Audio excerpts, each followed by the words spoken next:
할렐루야. 주 예수 그리스도의 이름으로 하나님 말씀 증거하겠습니다. 먼저 하나님의 말씀 찾아서 읽겠습니다. 베드로전서 4장 7절 8절 말씀 우리 같이 소리내서 읽겠습니다. 베드로전서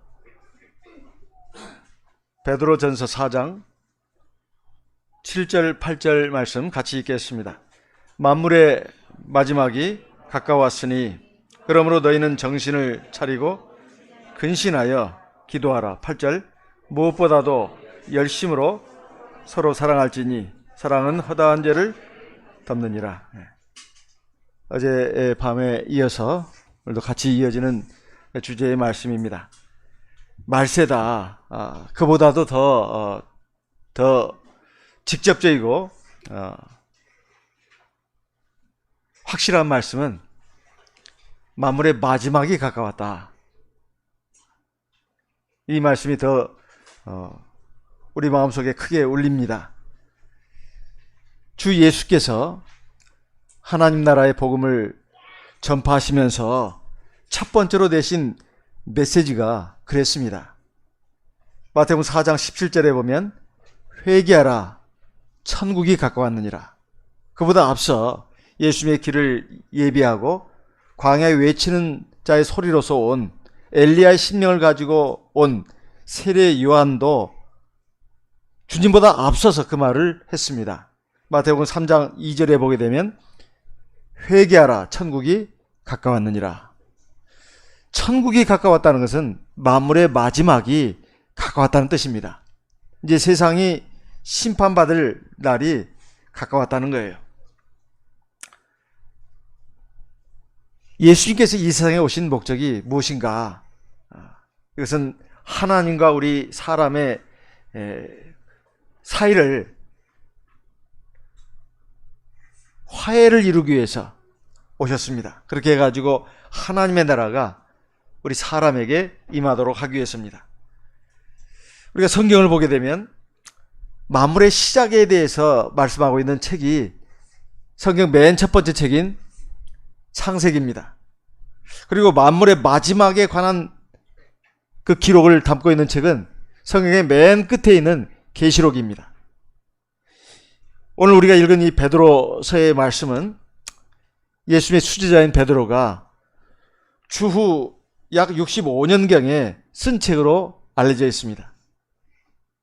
그때 시대의 배경은 로마가 세계를 그때 지배하고 있다고 볼 수 있는 그런 시대인데 주후 62년경에 로마의 폭군 황제 네로가 그리스도인들을 탄압하기 위해서 그랬는지 일부러 엄청난 화재를 일으켰습니다. 그 로마 대화재 사건이라고 역사의 기록에는 굉장히 유명한 일로 나옵니다.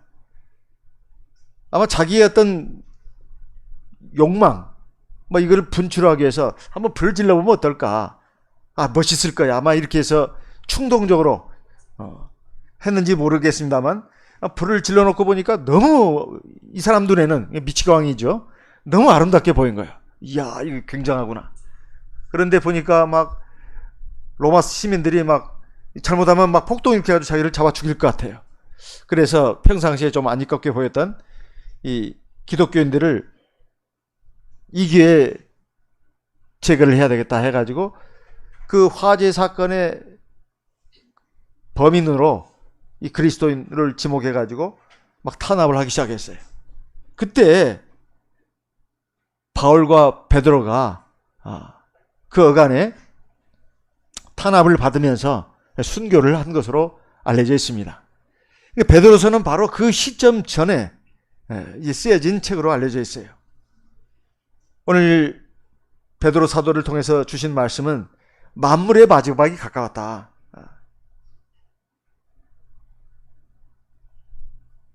그 만물의 마지막이 가까웠다고 하는데 만물의 마지막은 대체 언젠가 하는 겁니다. 만물의 마지막은 주님께서 재림하시는 날입니다. 이게 바로 만물의 마지막이에요. 그때 우리들은 어떤 위치에 서게 될까요?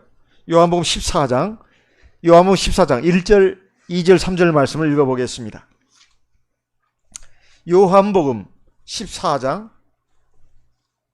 1절 너희는 마음에 근심하지 말라. 하나님을 믿으니 또 나를 믿으라.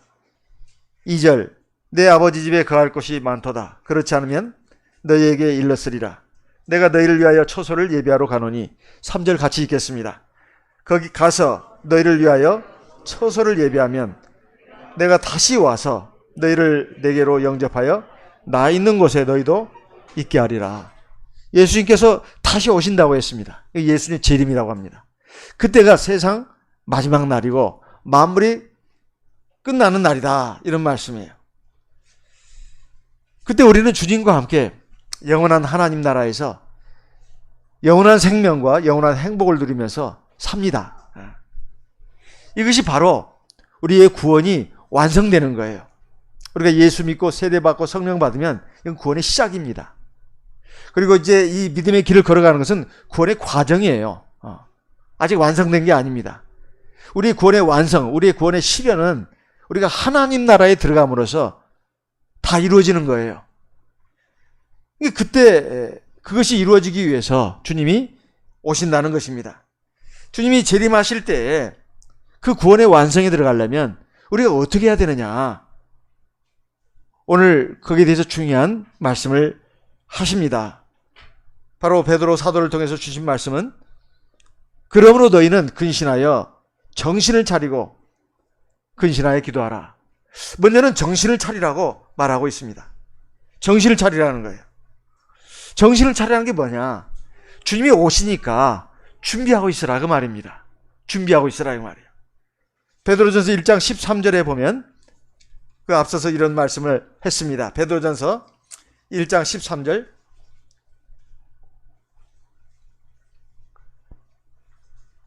베드로전서 1장 13절입니다. 그러므로 너희 마음에 허리를 동이고 근신하여 예수 그리스도에 나타나실 때에 너희에게 가져올 은혜를 온전히 바랄자다.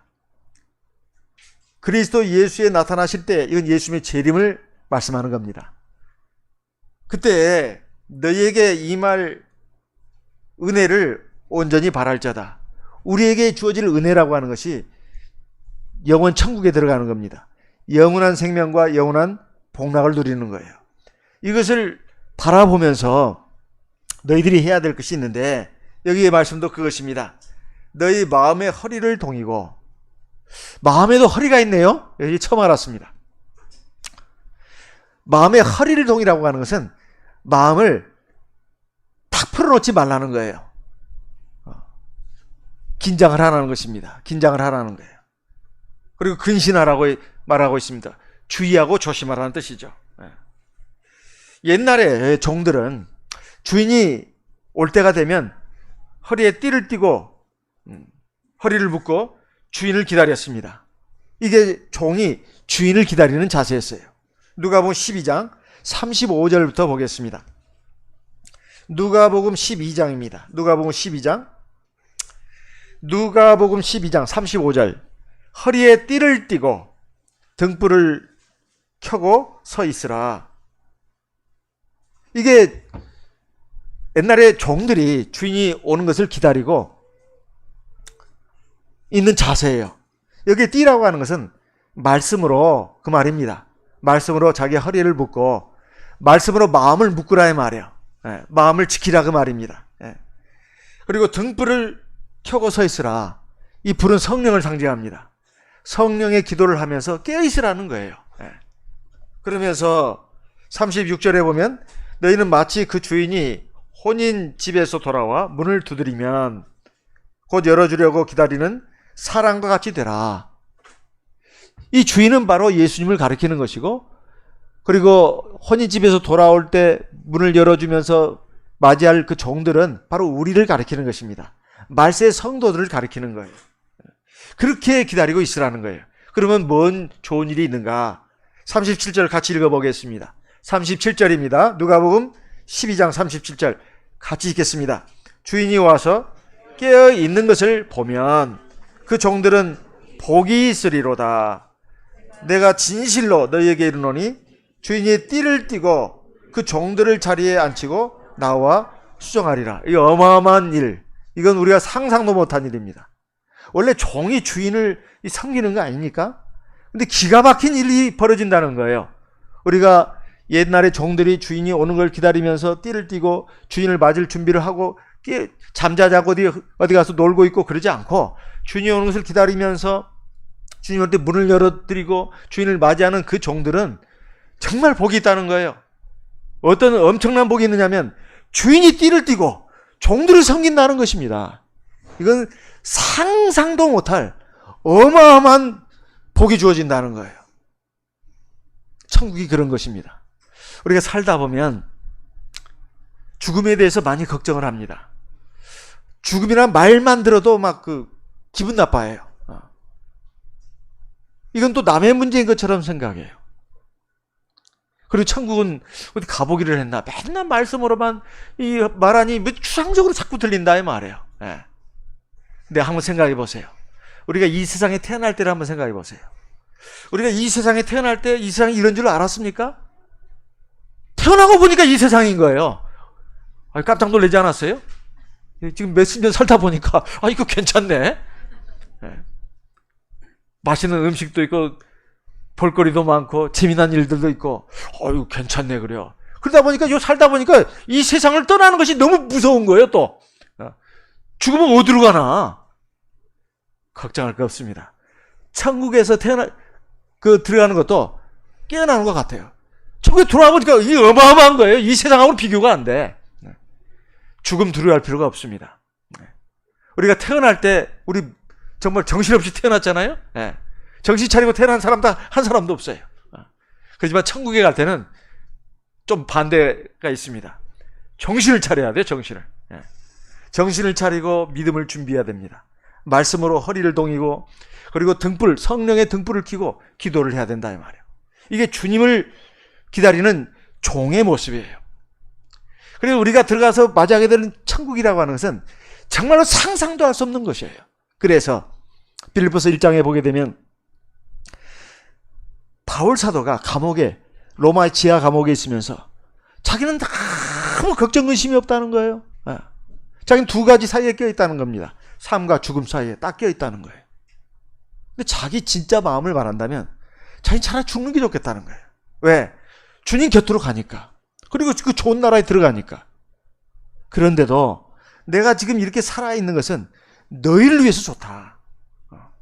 너희 남아있는 성도들을 위해서 내가 혹시라도 너희에게 더 많은 하나님의 말씀, 진리의 말씀, 생명의 말씀을 주면서 너희들의 믿음을 북돋아주고 격려해주고 더 온전하게 세워주는데 하나님이 나를 도구로 쓰실 것 같으면, 내가 지금 로마의 감옥에 갇혀가지고 지금 이렇게 있지만 나는 기쁨이 넘친다. 주님이 나와 함께 하신다 이거야. 이 세상에서의 삶과 죽음을 초월한 사람입니다. 우리가 그 정도까지 가야 합니다. 우리가 지금 많이 이렇게 얽매여 있어요. 이 삶에 대해서, 이 세상의 육신의 삶, 물질적인 삶, 여기에 대해서 많이 이렇게 동화가 되어 있고 얽매여 있습니다. 여기서 벗어나면 큰일 날 줄 알아요. 이렇게 있다가는 우리가 믿음 생활하면서 내실을 기하기 어렵습니다. 그래서 소위 말해서 성공신학이라는 데 많이 빠져요. 하나님을 믿으면 이 세상에서 돈도 잘 벌고 건강해지고 잘 산다고. 이게 성공신학이라는 겁니다. 세상에서 말하는. 그게 아닙니다. 사실 우리가 하나님을 믿는 목적은 저 영원한 하나님 나라에 들어가기 위해서예요. 그리고 하나님 나라에 들어가기까지 이 세상의 삶도 의미가 있는 겁니다.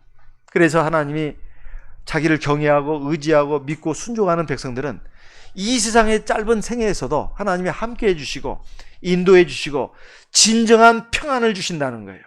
참 자유를 주신다는 겁니다. 참 기쁨과 즐거움을 주신다는 거예요. 이게 행복한 거 아니에요? 영원한 하나님 나라를 보장받고, 그리고 이 세상에 나그네 같은 인생은, 저 짧고 허망한 인생도 참 기쁘고 즐겁게 살고 평안하게 살고 참된 만족을 누리며 산다면 이보다 행복한 게 어디가 있냐 이 말이에요. 그런데 이제 하나님 나라에 대한 소망은 아무것도 없습니다. 그냥 이 세상의 삶이 전부예요. 끝나면 이제 지옥으로 들어갑니다. 그런데 세상에서 막 물질적으로 육신적으로 행복하고 즐겁고 여유 넘치고 이렇게 산다는 것은 마치 감옥에 사형수가 딱 들어가 앉아 있어가지고 맨날 고깃국 먹고 좋은 옷 입고 텔레비전에 막 좋은 프로 보면서 그 안에는 당구대도 있습니다. 당구도 쳐가면서 오락도 즐겨가면서 또 가라오케도 있어요. 노래도 빡 뽑아가면서 또 춤도 춰가면서 술도 마셔가면서 그래봤자 시간 되면 사형 집행을 받아야 되는 거 아니에요? 그 사형수의 삶과 뭐가 다르겠냐 이 말이에요. 그것은 참 기쁨이 아닙니다. 참 즐거움이 아니에요. 사형수가 지금 내일 사형을 당하는데 소국 먹고 있고 지금 뭐 오락을 즐기고 있고 그게 기쁨이냐 이 말이에요. 즐거움이냐.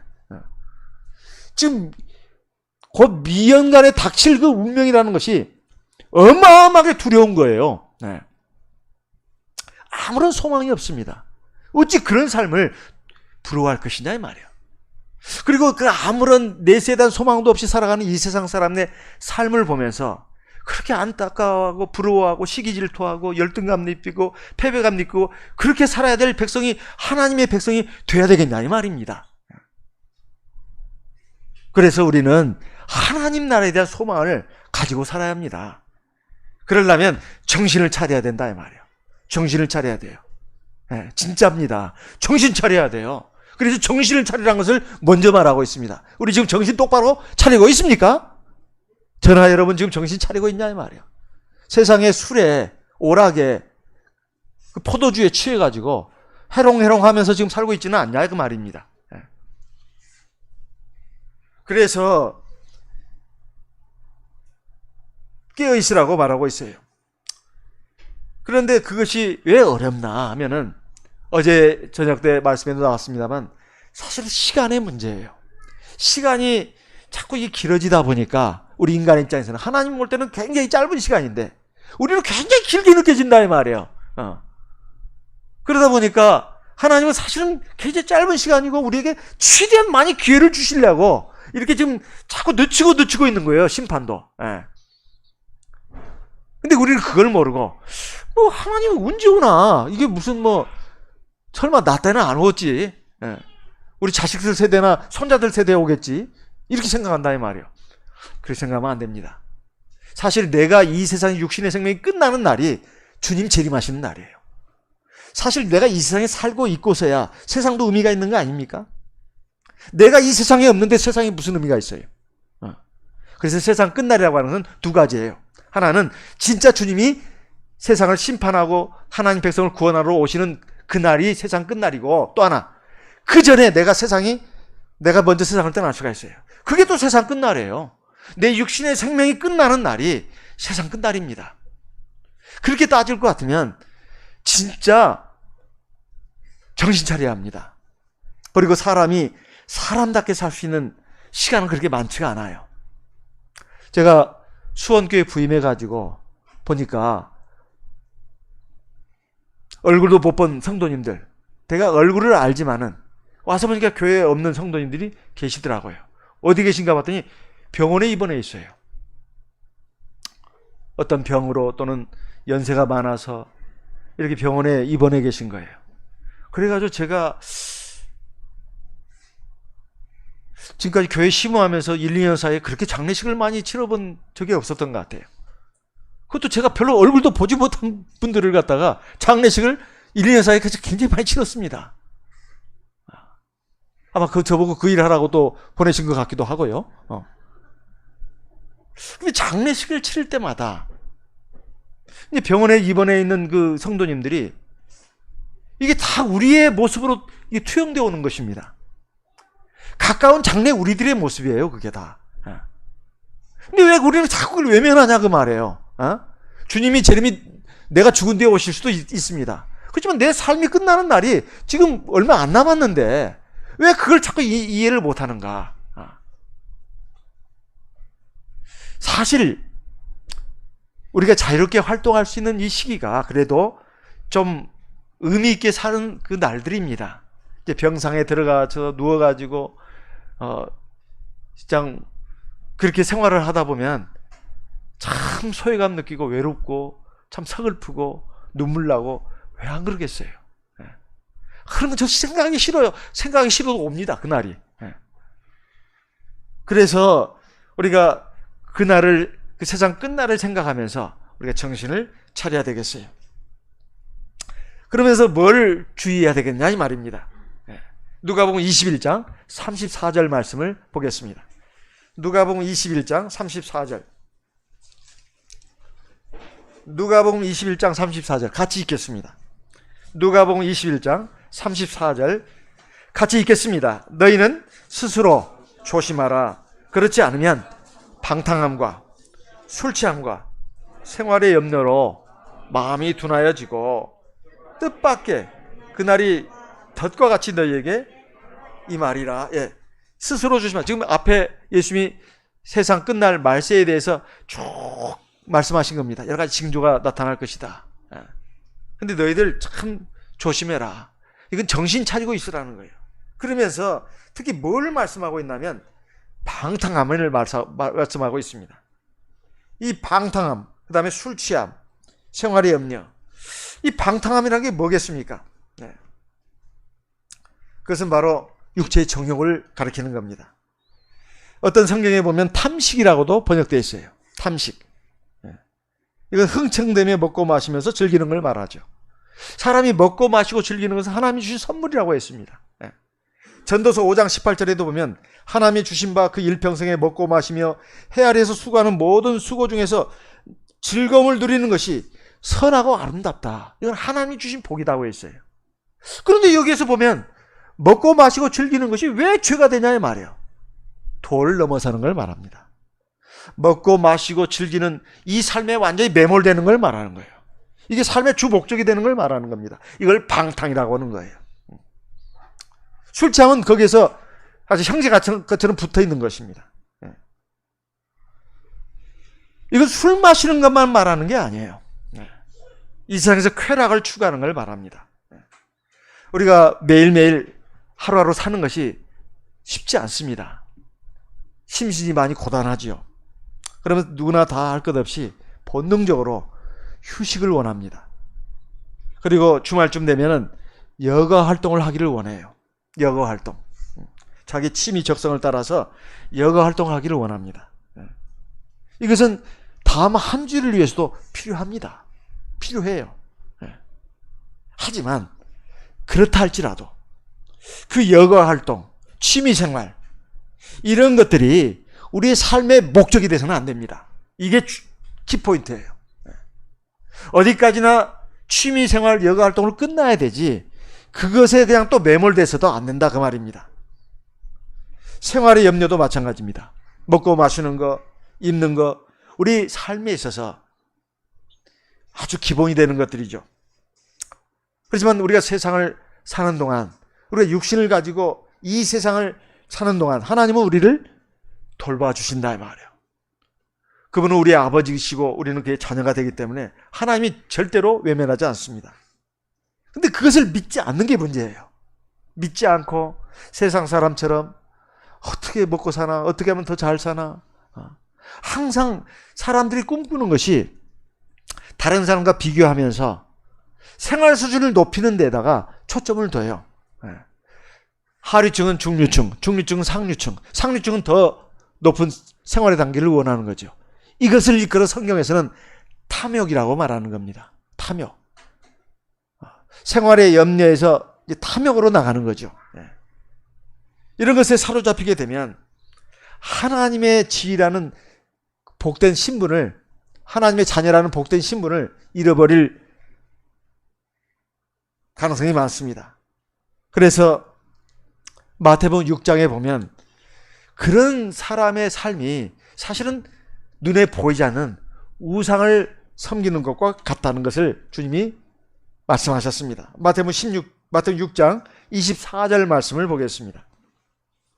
마태복음 6장 24절, 마태복음 6장 24절 같이 읽어보겠습니다. 마태복음 6장 24절입니다. 한 사람이 두 주인을 섬기지 못할 것이니 혹 이를 미워하여 저를 사랑하거나 혹 이를 중히 여기며 저를 경히 여김이라. 너희가 하나님과 재물을 겸하여 섬기지 못하느니라. 이거 우리 잘 아는 말씀이에요.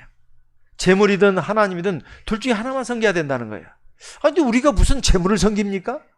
그런 사람들이 아니잖아요. 우리 하나님 백성들은. 저희 물과 성령 거듭난 하나님의 참된 성도들이 무슨 재물을 신으로 섬기냐의 말이에요. 그런데 그게 아닙니다. 여기 25절에 보면 바로 이어지는 말씀이 이거예요. 그러므로 내가 너희에게 이르노니 목숨을 위하여 무엇을 먹을까 무엇을 마실까 몸을 위하여 무엇을 입을까 염려하지 말라. 이거 우리가 잘 아는 말씀이에요. 그 앞에 재물을 섬기느냐 하나님을 섬기느냐 둘 다 섬기느냐 이것이 무슨 관계가 있느냐. 우리가 살아가면서 먹고 사는 문제에 대해서 고민이 많습니다. 이것은 자녀들 교육까지 이어지는 거예요. 그래가지고 애들 보고 너희들 이놈들아 공부 열심히 해. 공부 안 하면 너희들 나중에 이 아빠처럼 된다. 또 누구처럼 된다. 너 교회 안에 봐봐. 누구네 집 자식들 공부 되게 잘하잖아. 잘 됐잖아. 너 그렇게 했다가 깡통 차. 깡통은 안 차겠죠. 요즘 사회복지가 잘 돼가지고. 그렇게 살아서 되겠어? 다 너 잘 되라는 소리야. 교회도 너무 열심히 나가지 마. 한 번 딱 나가면 돼. 청년만 예배만. 해 떨어질 때. 그래가지고 그렇게 나오는 청년들이 예전에 어느 교회에 있었습니다. 오후 4시, 5시쯤 되면 청년들이 오는 거예요. 앞에 안식일은 지킨 게 아닙니다. 학원이다, 과외다 이렇게 나가는 거예요. 과연 그 아이들이 설령 학교는 조금 자기들이 원하는 데 들어가는지 몰라요. 앞으로 인생이 어떻게 되겠습니까? 하나님 함께 하실까요? 학교만 들어가는 것이 문제가 아니에요. 나와서 취업하는 것도 문제죠. 결혼하는 것도 문제죠. 앞으로 살아가는 일이 참 굉장히 많이 남아있는데 인생에 어떤 변수들이 일어날지 누가 알겠습니까? 하나님은 우연이나 필연이라는 이 끈을 가지고 사람이 볼 때 우연 필연이라는 이 끈을 가지고 인생을 섭리하십니다. 어떤 줄에 걸릴지 몰라요. 그 몇십 년 사는 인생도 말입니다. 제일 중요한 것은 하나님이 천지만물을 만들고 인생의 생사복을 주관하신다고 하는 것을 이건 진리입니다. 이건 참된 지식이에요. 이건 사실입니다. 이건 이론이 아니에요. 믿거나 말거나가 아닙니다. 이건 반드시 알아야 되는 문제예요. 그것을 넣어줘야 되는데 그건 안 넣어주고 그냥 세상 사람처럼 막 그렇게 해주는 거예요. 이것은 바로 재물을 하나님처럼 섬기는 그런 그 우상 숭배의 심리가 있기 때문에 그게 자녀에까지 이어지는 거예요. 그러니까 안식일도 온전히 못 지키는 거죠. 안식일에도 공부 안 하고 있으면 뭐 불안한 거예요. 그래서 교회 와서도 그냥 예배 시간에도 이 책을 봅니다. 수험서 책을. 그리고 학생들뿐만이 아니에요. 어떤 분은 예배 시간인데도 주가 동향을 살핍니다. 스마트폰으로. 사실입니다. 어떻게 됐나? 예배는 굉장히 지루한 거예요. 하나님 말씀은. 다 아는 말씀, 맨날 들었던 말씀이야. 그러니까 예배 시간에 스마트폰으로 오늘 내가 투자한 주식이 지금 어떻게 됐나? 그 검색하는 거예요. 이래가지고 신앙의 길을 끝까지 달려갈 수 있을까요? 그게 방탕이고, 그게 술 취함이고, 그게 탐욕입니다. 이렇게 되다 보면 결국은 하나님 나라에 들어가기 전에 낙오되기가 쉬워요. 어떤 시험이 오면 그냥 넘어지는 것입니다. 이게 바로 생활의 염려라는 거예요. 얼마 전에 우리가 이제 온라인으로 지금 그 수도권 온라인으로 예배드리고 있습니다. 최근에 수원교회로 전입해온 어떤 청년이 있어요. 제가 말했습니다. 이 사태가 언제 끝날지 모른다. 우리 성도들 있는 데서 간증을 자네가 하면 좋겠는데, 그래서 자네를 맨 마지막 주에 넣었는데 지금 계속 이렇게 되고 있는지 어떻게 하면 좋나? 자네 온라인으로도 간증을 해볼 텐가? 이렇게 했더니 네, 하겠습니다. 강요는 아닐세. 하겠습니다. 그러니 하게 됐어요. 내가 사회를 보겠네. 그래가지고 간증을 했습니다. 우리 형제가 어느 대학을 들어가게 됐어요. 사립대학인데, 근데 갑자기 부모님 하시는 일이 어려워져가지고 생활이 굉장히 궁핍해졌다고 합니다. 자기는 어떻게 그렇게 됐는지 모르겠대요. 그래가지고 주머니에 동전이 몇 개가 딸랑거릴 정도로 밥도 굶을 때도 여러 번이었다는 거예요. 대학에 들어와가지고 참 기쁨과 즐거움을 누리면서 열심히 공부도 하고 그럴 줄 알았는데 그럴 여유가 안 줘진 거예요. 왜 이렇게 내가 이렇게 됐지? 학교 다니면서 우울증, 하마터면 우울증 걸릴 것 같은 그 상태까지 빠졌다는 것입니다. 그래도 이 형제가 절대로 놓지 않은 것이 있었어요. 그게 뭐냐? 신앙입니다. 화요일 밤, 금요일 밤, 토요일 다 교회를 나오는 거예요. 그리고 심지어 아동부 그 종교교육 그 교사까지 다 봉사하는 겁니다. 심지어는 말이에요, 수요일인가 목요일에는 성경 공부도 있다네요. 그것도 빠지지 않고 다 참석을 했대요. 제가 놀랬습니다. 그 간증을 들으면서. 그런데 참 하나님께 막 기도했다는 거예요. 하나님, 어떻게든지 학교를 잘 졸업할 수 있게 해달라고. 근데 이제 그렇게 하다 보니까 이제 자취를 하는데 반찬도 없대요. 밥만 해가지고 김하고 이렇게 해서 먹는다거나 이렇게 했다는 것입니다. 근데 고기가 그렇게 먹고 싶대요. 교회 와서 이제 공부를 하는데 밥 먹으러 이제 집에 가야 되잖아요. 근데 고깃집을 지나가는데 그렇게 코를 찌르더래요, 고기가. 왜냐하면 맨날 탄수화물만 섭취하다 보니까 단백질에 대한 욕구가 굉장히 끌어오더랍니다. 그래서 저 고기가 좀 한 점 먹었으면 좋겠는데. 근데 누가 자기 이름을 부르더래요. 아무개 형제! 그런데 똑 부르니까 우리 교회 어느 집사님인가 임원 되신 분이래요. 어쩐 일이야? 저 지금 집에 밥 먹으러 가려고 합니다. 이리 와. 그래서 자기를 딱 붙잡고는 고깃집으로 데려가더래요.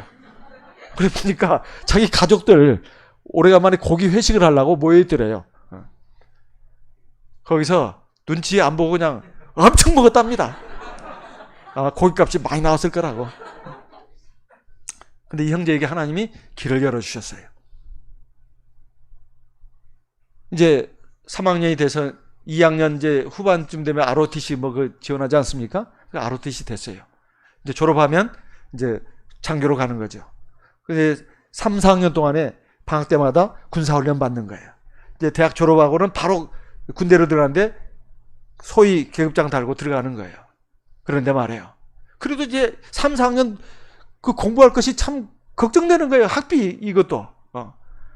그래서 집에서 그러더래요. 학비 이제 못 대준다 그러더래요. 어떻게 합니까 이거? 아르바이트를 하려고 치니 교회를 못 나가겠더라는 거예요. 교회를. 자기 형편을 봐서는 아르바이트를 해야 된다는 거예요. 근데 아르바이트를 하게 되면 안식일도 못 지게 되고 교회 예배도 빠지게 되고 봉사도 못 하게 된다는 거예요. 그러고 싶지는 않더라는 거예요. 하나님, 잘 모르겠습니다. 저는 그냥 이 교회를 나가는 게 제 기쁨입니다. 그냥 죽이 되든 밥이 됐든 에라 모르겠다고 그냥 아르바이트 그냥 안 하고 교회만 주구장창 나갔대요. 학교하고 교회만. 근데 놀라운 일이 벌어졌습니다.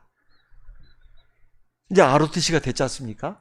그런데 좀 자기가 이렇게 이리저리 알아보니까 ROTC생들 그 돈에 각 대학이 있는데 그 대학에서 ROTC 된 사람들 가운데서 특별히 10명인가를 뽑는데요.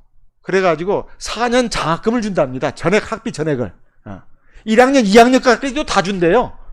근데 그 경쟁률이 어마어마하대요. 그리고 자기가 보니까 참 내도 안 될 것 같더래요. 워낙 다 대단한 사람들이라. 그리고 그 허수가 하나도 없대요. 다 그 지원자들은 다 실수라는 거예요. 실수요자라는 거예요. 근데 하나님이 어떻게 해줄지 또 모른다 해가지고 자 믿고 기도하면서 그냥 이게 냈답니다. 그랬더니 1차에 통과가 된 거예요. 참 놀라운 일이죠. 그리고 이제 면접이 됐는데 면접 갔는데 좀 대단한 사람들만 또 뽑혀서 온 거예요. 거기서 또 이제 10명을 뽑는 겁니다. 최종적으로. 그런데 심사 그 장교가 묻더래요. 특기가 뭐냐고. 저는 친화력이 좋습니다. 그리고 제가 교회를 잘 나갑니다. 그게 주특기예요. 교회를 잘 나가고 친화력이 좋다는 거. 그 장교가 참 어이가 없어가지고 그러면 자네 스스로 생각하는 단점은 뭔가? 그렇게 묻더랍니다. 그 장교가. 그래서 제가 말했대요. 저에게 단점이 하나 있는데요. 저는 단점이 없는 게 단점입니다. 그랬답니다. 이게 하나님 순간적으로 기질을 주신 거죠. 그런데 분위기가 말이에요. 싸해지더래요. 나 틀렸구나. 내가 왜 이런 말을 했을까? 그리고 이제 터덜터덜 이렇게 걸어왔는데 그 10명 가운데 들어갔답니다. 그래가지고 지금 제가 액수를 정확히 기억을 못하겠습니다. 수천만 원이 통장에 입금이 됐대요. 앞에 1학년, 2학년 그 학비까지 다. 그리고 3, 4학년 학비까지 수천만 원이 딱 입금이 됐대요. 그 돈을 부모님한테 드렸답니다. 착하죠? 11조 떼고 11조 떼고 다 부모님한테 보내드렸대요. 그래가지고 그 장교로서 복무를 하고, 근데 그거 되면은 뭐 5년 더 근무를 해야 된대요. 장교로. 그래가지고 장교로 복무하고 최근에 그 제대를 했습니다. 말뚝을 박을 수도 있었지만은 제대를 해가지고 이제 지금 복귀 준비를 하고 있다고 합니다. 그래서 그 간증을 들으면서 아, 하나님이 자기 백성을 이렇게 보살피시구나, 그걸 느꼈어요. 근데 이게 사람마다 하나님은 다 거기에 형편에 맞게끔 다 역사하십니다. 믿음으로 먼저 하나님의 나라와 의를 구하는 사람, 하나님께서 역사하십니다. 그렇다 해서 학교 공부는 안 하고 맨날 주구장창 교회 와서 살면 된다, 그 말 아닙니다. 그거 오해하면 안 돼요. 공부는 이제 때려치고 교회 와서 나 살아야 되겠다, 그것도 위험한 생각입니다. 중요한 것은 자기 나름대로 공부도 열심히 하면서 이 하나님을 믿는 것을 최우선순위로 뒀다는 거예요. 거기에 하나님이 그 믿음의 분량을 보시고 역사하신 것입니다. 그래서 하나님의 살아계심은 군대에 가서도 뭐 체험한 거 그 몇 가지가 있는데, 그것은 나중에 뭐 성령 보란다, 비처럼 왜 나올지 어쩔지 모르겠어요. 그 원고를 좀 나한테 달라 그랬거든요. 근데 어쨌든 우리가 이런 그 간증들은 참 많이 있습니다.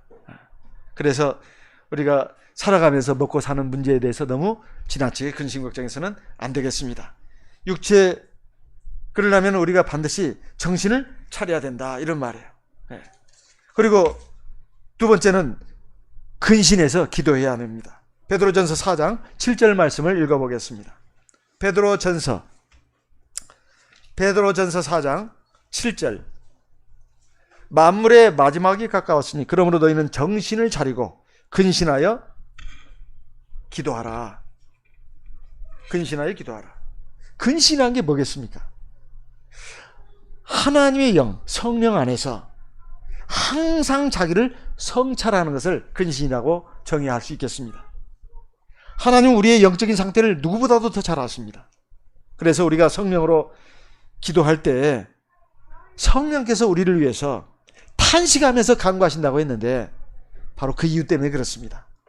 로마서 8장 26절에 보면 이와 같이 성령도 우리 연약함을 도우시나니 우리가 마땅히 빌 바를 알지 못하나 오직 성령이 말할 수 없는 탄식으로 우리를 위하여 친히 간구하시느니라.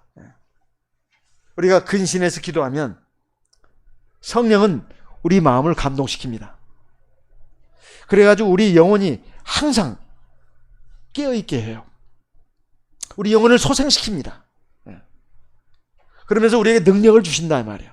경건의 능력을 주셔요. 믿음으로 하나님 말씀을 의지해서, 성령을 의지해서 이 세상 죄악, 이 세상의 허망한 삶, 이런 것들을 물리치고 이길 수 있는 능력을 주십니다. 마귀의 시험, 이것도 이길 수 있는 능력을 주셔요. 세상에 어떤 고난과 시련이 온다 할지라도 그것도 이길 수 있는 능력을 주십니다. 항상 기도하는 사람, 그래서 성령이 그에게 항상 지혜를 주십니다. 총명하게 해요. 예수님을 보세요. 본래 하나님이시지 않습니까? 근데 하나님의 아들로 오셨잖아요. 매일 기도하셨습니다. 기도할 필요가 없는 분이 매일 기도하셨어요. 영적으로 늘 깨어 계셨습니다. 우리에게 본을 보여주신 거예요. 우리도 그래야 합니다. 늘 깨어서 기도하는 사람은 자기 자신을 정확하게 볼 수가 있어요. 그리고 그 사람 안에 죄가 역사하기 어렵습니다. 왜냐하면 어떤 죄라도 그 사람에게 들어오게 되면 그 사람 양심이 불안해져요. 고통을 느낍니다. 믿음으로 하나님 말씀에 전념하면서 성령의 기도에 깨어있는 사람들은 양심이 굉장히 예민해요. 그래가지고 그 양심이 자기를 붙들어가지고 범죄하지 않도록 그 사람을 붙들어줍니다. 어떤 때는 그 양심이 말해요. 너는 왜 하나님 말씀을 맨날 읽고 들으면서 왜 그 말씀을 안 듣느냐, 순종하지 않느냐, 꾸지람도 해요. 그리고 하나님 말씀을 따라서 행하지 않는 자기 자신의 모습을 보면서 슬픈 감정이 일어나기도 합니다. 성령의 역사예요. 기도로 민감해진 양심이 하는 일들입니다. 우리가 말세에 기도를 하지 않으면 하나님 말씀, 진리의 말씀을 따라서 살기가 굉장히 어렵습니다. 세상 풍조는 하나님 말씀과 어긋나는 게 굉장히 많아요. 그것도 문화라는 이름으로, 컬처, 문화라는 이름으로 포장이 돼가지고 사람들을 압도합니다. 이게 문화인데 뭐가 문제야? 그게 뭐 죄야? 아유, 그러지 마. 그렇게 그냥 꼬장꼬장하게 살지 마. 재미없어. 그런단 말이에요. 이건 잘못된 유혹입니다. 세상 풍조가 문화라는 이름으로 많은 사람들을 죄악으로 쇠뇌시키고 있어요. 그리고 붙들고 있는 것입니다. 거기에 우리 하나님의 백성들이 넘어가지 않으려면, 물들지 않으려면 깨어서 기도해야 합니다. 그리고 하나님 말씀에 항상 전념해야 돼요. 그렇지 않으면 우리가 온전한 하나님 백성으로서의 삶을 살기가 어렵습니다. 그 다음 세 번째는 열심히 사랑을 해야 된다, 이 말씀이에요. 8절에 보면 무엇보다도 열심으로 서로 사랑할지니 사랑은 허다한 죄를 덮느니라. 세상 끝날이 올수록 첫째 정신을 차려야 된다. 두 번째 근신해서 기도해야 된다. 그것만 가지고 되는 게 아닙니다. 정말 중요한 게 있어요. 서로 사랑해야 된다는 거예요. 왜 서로 사랑해야 되는가? 중요한 문제가 있습니다. 바로 허다한 죄가 덮어진다는 거예요. 첫째는 자기의 죄가 덮어집니다. 자기의 죄가. 내가 사랑을 하게 되면 내 죄가 덮어져요.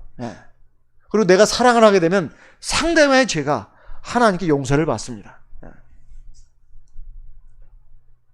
먼저는 하나님의 사랑입니다. 시편 32편에 있는 말씀을 보겠습니다. 시편 32편 1절. 시편 32편 1절 말씀. 시편 32편 1절. 허물의 사함을 얻고 그 죄의 가리움을 받은 자는 복이 있도다. 복이 있도다. 하나님께 죄 용서함 받고 그 죄의 가리움을 받은 사람은 복이 있다는 거예요. 5절 같이 읽겠습니다. 시편 32편 5절 같이 읽습니다. 내가 이르기를 내 허물을 여호와께 자복하리라 하고 주께 내 죄를 아뢰고 내 죄악을 숨기지 아니하였더니 그 주께서 내 죄악을 사하셨나이다. 하나님의 사랑이 있어야 합니다. 이것은 내가 하나님을 사랑해야 하나님이 내 죄를 사해 주시는 거예요. 내가 하나님을 사랑한다는 것은 사랑의 아버지께 나가는 걸 말하는 거예요. 하나님이 내 믿음과 내 회개의 기도를 들으시고 내 죄를 용서해 주십니다. 누구든지 천국에는 죄는 못 갑니다. 죄가 있고서는 천국에 못 들어가요. 자기 죄 문제를 해결해야 돼요. 세례받고 나서 죄 안 짓는다. 그것은 자기를 속이는 것이라 했고 하나님을 거짓말하는 자라고 했다고 요한일서 1장에 있는 말씀을 근거해서 어제도 말씀드렸습니다. 오늘도 다시 말씀드린다면 우리가 세례받고 나서 하나님 나라에 들어가기까지 여러 가지 많은 죄를 짓습니다. 그 죄의 용서를 누가 해주시느냐? 하나님이 해주셔요. 그래서 우리가 하나님을 사랑해야 합니다. 하나님의 사랑이 그러면 우리에게 임합니다. 죄사함으로. 그리고 거기에 은총이 부어지는 거예요. 그리고 두 번째는 그 사랑으로 다른 사람을 사랑해야 되겠습니다. 다른 사람을 사랑하는 게 대체 뭘까요? 로마서 13장 10절에 보면 다른 사람에게 악을, 이웃에게 악을 행치 않는 것이 사랑이라고 했습니다. 첫째는 내 주변 사람들에게 악을 행해서는 안 돼요. 예를 들면 다른 사람을 상처 주는 말, 비방하는 말, 그리고 저주하는 말, 욕하는 말, 이런 말 해서는 안 됩니다. 주로 우리가 죄를 짓는 게 주로 말로 죄를 많이 져요. 다른 사람에게 악을 행하지 않도록. 이 말은 칼과도 같습니다. 성경에 보면 이 칼의 그 말을 아주 악한 말을 칼로 비유를 했어요. 상대를 찌른다는 것이에요. 우리가 그런 악을 행하지 않도록 해야 되겠습니다. 그러면 어떻게 해야 되느냐? 다른 사람을 사랑한다는 것이 뭐겠습니까? 고린도전서 13장 5절 말씀을 보겠습니다. 고린도전서 13장 5절. 고린도전서 13장 5절입니다. 무례히 행치 아니하며 자기의 유익을 구치 아니하며 성내지 아니하며 악한 것을 생각지 아니하며, 이건 다른 사람의 악을 생각하지 않는다는 뜻입니다. 내게 행한 악을 생각하지 않는다는 거예요. 이건 하나님의 심판에 맡기는 것입니다. 그걸 생각하고 있으면 굉장히 마음이 우울해지고 또 분노가 일어납니다. 그래서 어떻게든지 그 사람에 대해서 내가 보복하고 싶은 그 충동이 일어난다 이 말이에요. 말이든 행동이든 간에. 그렇게 하지 않으려면 하나님께 맡기고 하나님이 다 아시고 나중에 심판하신다, 그 믿음을 가져야 합니다. 그래서 그것을 기억하지 않도록 하나님께 맡긴다, 이런 것은 자기 힘으로 되는 게 아니에요. 하나님께 믿고 의지하면서 기도를 많이 해야 합니다. 세 번째, 내게 악을 행한 사람에게 내가 어떻게 대해줄 것이냐. 로마서 12장 17절 말씀을 읽어보겠습니다. 로마서 12장 17절, 로마서 12장 17절. 아무에게도 악으로 악을 갚지 말고 모든 사람 앞에서 선한 일을 도모하라. 19절. 내 사랑하는 자들아, 너희가 친히 원수를 갚지 말고 진노하심에 맡기라. 기록되었으되 원수 갚는 것이 내게 있으니 내가 갚으리라고 주께서 말씀하시느니라. 20절. 네 원수가 줄이거든 먹이고 목마르거든 마시우라. 그리함으로 네가 숯불을 그 머리에 쌓아 놓으리라. 21절 같이 읽어보겠습니다. 악에게 지지 말고 선으로 악을 이기라. 다른 사람이 악을 저질렀는데 그 악을 용납하라는 말이 아닙니다. 그 악은 괜찮다 그 말이 아니에요. 그 악에 대해서 내가 어떻게 해야 할 것인가, 그걸 지금 말씀하는 거예요. 그 악은 하나님이 심판하시니까 내가 그 악한 자에 대해서 내가 어떻게 행해야 될 것인가, 이 말씀이 나와 있습니다. 선으로 그 악을 이기라, 이렇게 말씀하고 있어요. 이러한 선을 우리가 행할 때 바로 사랑하는 것입니다. 그리고 야고보서 5장 20절 같이 읽어보겠습니다. 야고보서 5장 20절 말씀 같이 읽어보겠습니다. 야고보서 5장 20절.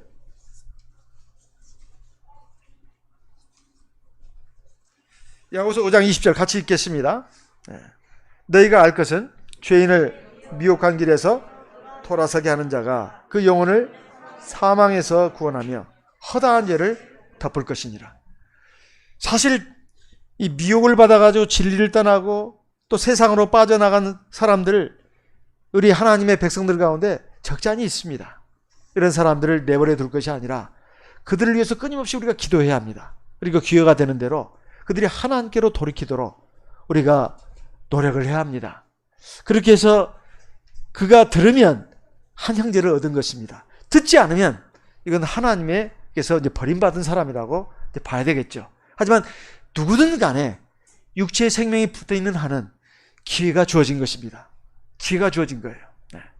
그러니까 특별히 완악하게 막 진리를 대적하고 또 배교하고 그래서 막 그 대적을 하고 그래서 완전히 사탄에게 사로잡힌 그런 영들을 말하는 게 아닙니다. 어쨌든 약해서 부족해가지고 진리를 떠나는 사람들 또는 세상에 흘러간 사람들, 이런 사람들을 갖다가 또 믿음 생활하다면 가정에서 교회에서 또는 세상에서 상처를 받은 영혼들이 있게 마련이에요. 다 믿음이 불완전하고 약하다 보니 이 시험에 넘어지는 것입니다. 이런 사람들을 내버려 두면 안 됩니다. 그들이 하나님께로 돌아올 수 있도록 아버지 하나님의 그 사랑을 가지고 끊임없이 그들을 위해서 기도해주고 기회가 닿는 대로 그들이 하나님께로 돌아올 수 있도록 우리가 힘을 다해야 되겠습니다. 이것이 사랑입니다. 이런 사랑을 행하는 사람은 허다한 죄가 덮어져요. 우리가 말세에 정말 우리가 하나님 앞에서 자기 개인적으로는 정신을 차리고 근신해서 기도해야 되지만 우리가 세상을 사는 동안에 정말로 해야 될 일이 사랑이에요. 남는 게 사랑입니다. 또 하나님 앞에서 내가 뭘 어떻게 했느냐, 그게 진짜 남습니다. 베드로전서 4장 마지막 말씀 10절 말씀, 각각 은사를 받은 대로 하나님의 각양 은혜를 맡은 선한 청지기 같이 서로 봉사하라. 11절 같이 읽어보겠습니다. 만일 누가 말하려면 하나님의 말씀을 하는 것 같이 하고, 누가 봉사하려면 하나님의 공급하시는 힘으로 하는 것 같이 하라. 이는 범사에 예수 그리스도로 말미암아 하나님이 영광을 받으시게 하려 함이니 그에게 영광과 권능이 세세 무궁토록 있느니라. 우리가 하나님의 선한 청지기로서 봉사해야 되는 것, 이게 아주 또 중요한 일입니다. 자기에게 주어진 능력대로 자기 힘껏 하나님 앞에 봉사하라는 거예요. 이건 자기 명예를 위해서 하라는 게 아닙니다. 남이 나를 알아주고 인정해주고 칭찬해주기 위해서 그래서 하라는 게 아니다, 그 말이에요. 또 그런 마음으로 해서도 안 됩니다. 오직 하나님이 나를 구원해 주신 그 은혜에 너무 감사하다. 내가 조금이라도 하나님의 은혜에 보답을 해야 되겠다. 그리고 하나님의 영광이 나를 통해서 드러나기를 위해서라도 내가 봉사를 하고 싶다. 이런 마음으로 순전한 믿음으로 하나님 일에 봉사해야 된다는 거예요. 우리가 세상을 살고 나면 남는 것은 얼마나 사랑했는가. 두 번째, 얼마나 내가 하나님 보실 때, 사람이 볼 때가 아닙니다. 사람의 칭찬하고 하나님의 평가는 다른 경우도 많아요. 사람은 뭐라고 해도 하나님이 나를 어떻게 보시냐가 진짜 중요한 겁니다. 그래서 하나님 앞에서 정말로 하나님을 기쁘시게 하는 그런 마음으로 봉사한 것만이 남습니다. 사람이 아무리 박수를 치고 칭찬을 해도 그게 쓸데없는 것이 될 수가 있어요. 그것에 목말라가지고, 그리고 사람의 인정에 목마르고 칭찬에 목마르고, 그리고 어떤 명예욕으로 또는 자기 존재감을 드러내기 위해서, 세상에는 그런 사람들이 많습니다. 그런데 우리 하나님의 백성들은 그렇지 않지 않습니까? 참된 믿음을 가진 우리들은 그런 믿음으로 봉사하지 않습니다. 그래서 하나님만을 바라보고 하나님의 선한 청지기 같이, 상은 하나님이 주시는 겁니다. 사람이 주는 게 아니에요. 그러니까 그런 믿음을 가지고 내가 봉사를 하고, 내가 누구를 얼마나 사랑하고, 내 아내, 내 남편, 우리 자식들, 우리 부모뿐만이 아니라 우리 교회 안에서 우리 형제 자매들을 내가 얼마나 사랑하는가, 그리고 세상에서 나에게 주시는 이웃들을 내가 얼마나 사랑하는가, 그게 남는 겁니다. 인생을 살고 나서 남는 건 그거예요. 두 가지밖에 없어요. 사랑하고, 얼마나 사람을 사랑했는가, 이거 하고, 그리고 얼마나 하나님 앞에서 하나님이 인정하시는 일을 했는가, 이거 외에는 남는 거 하나도 없어요. 그리고 개인적으로는 내가 정신을 차리고 근신해서 기도하는 거, 내가 하나님 앞에 믿음을 지키고 믿음을 바로 세우고 하나님의 나라에 합당한 거룩하고 온전한 백성으로 나를 더듬어 가는 것, 이것이 정말 중요한 것입니다. 우리 마무리의 마지막이 가까웠으니 우리가 지금 뭘 어떻게 해야 되는가? 첫째는 정신을 차리고, 두 번째는 깨어 기도하고, 세 번째는 사랑을 하고, 네 번째는 하나님의 선한 청지기로서 봉사해야 된다. 이 말씀 꼭 기억하시고 마음에 새기시고 우리의 앞으로 앞날에 걸어가는데 중요한 등불이 되시기를 바랍니다. 우리 다 같이 묵도하시겠습니다. 할렐루야. 아멘.